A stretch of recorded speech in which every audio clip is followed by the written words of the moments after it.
A last will and testament is an ancient concept that's been around literally since the time of Christ and before that provides for the orderly distribution of an estate from one generation to the next.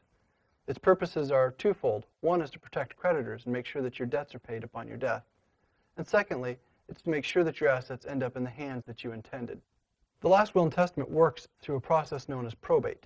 This is a court-supervised proceeding in which an executor, or the person you named in your will to handle your estate, is appointed by the court and oversees the gathering of your assets, the payment of your debts, and the distribution of your assets to your heirs and other beneficiaries.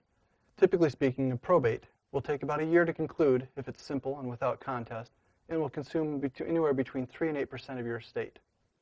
If you're among the majority of Americans who think you don't have a will, you may be surprised to find out that the state in which you live has one for you.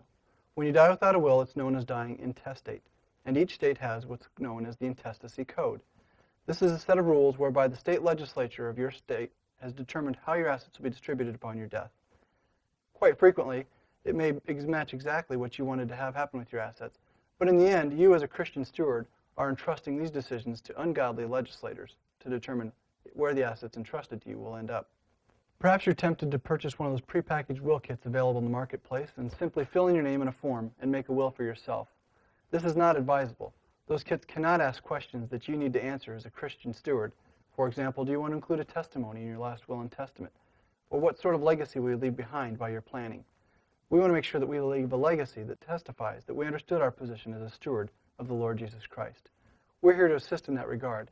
If we can help you with any questions regarding trusts, wills, or any other aspect of your estate planning, we're here to do so without cost or obligation. Please contact us.